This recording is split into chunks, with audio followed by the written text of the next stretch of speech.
Hey guys, welcome back. So as we know that occlusion is the static relationship of the teeth we have read, but then it is not only the static relationship of the teeth, it is also the dynamic relationship of the teeth as well as the masticatory system. As we know that there are various types of occlusal schemes we study.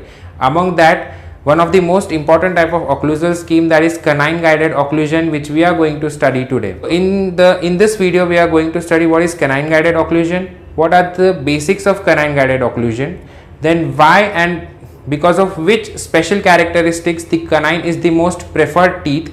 Lastly, what are some of the clinical conditions in which we cannot provide canine guided occlusion. So let's start.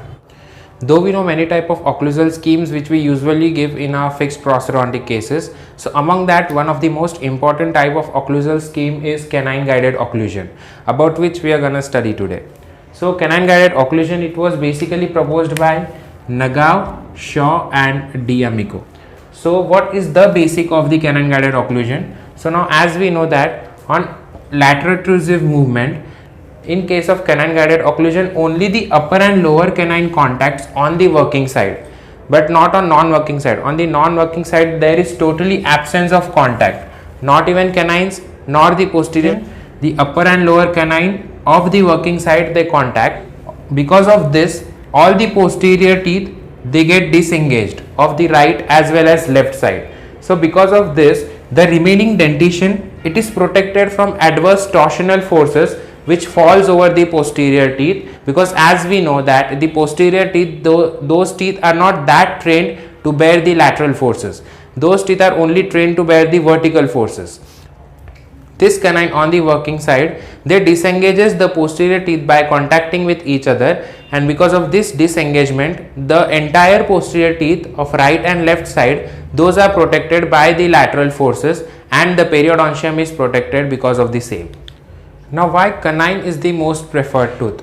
Now what is that special about the canine that the entire occlusion depends upon the one single tooth? So let's see about the special characteristics of the canine.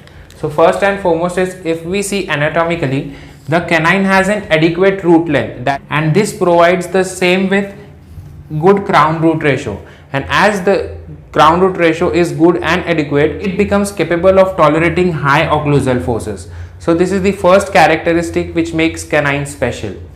Moving on to next, as per the studies, it has been proved that the canine has the highest proprioception of all the teeth. Third, if we see, it is distant from the temporomandibular joint, and now as we know that more away from the temporomandibular joint, more advantageous it is, because as the canine is more away from the temporomandibular joint, it provides better leverage to the offset loads, and as it provides better leverage to the offset loads, there are less chances of the temporomandibular joint dysfunctions. So this is the third reason for which we prefer canine. And lastly, the shape of the palatal surface. That shape of the palatal surface of the canine is adequately concave. So because of this concavity, canine has an ability to disclude the posterior teeth, and it becomes suitable to guide the lateral movements. Now still it is the most preferred type of occlusal scheme, but there are some type of clinical conditions in which we do not give or we cannot provide canine guided occlusion.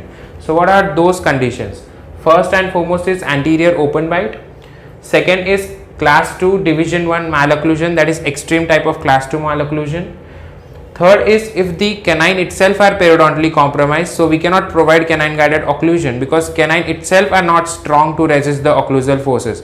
Moving on to last, that is extreme class 3 type of malocclusion or the crossbite. Focusing on this type of malocclusions, we cannot give canine guided occlusion, because if we need to give canine guided occlusion, the mandible has to guide the anterior teeth, and in order to guide the anterior teeth, then only the canine can come in contact. But in these cases, the mandible itself is unable to guide the anterior teeth, because of which we cannot provide the canine guided occlusion in such cases. So that's all guys, hope you like the video. If you like my video, please like, share and subscribe my channel Akshay Bhandari's Dental Video. See you soon with more such content. Thank you.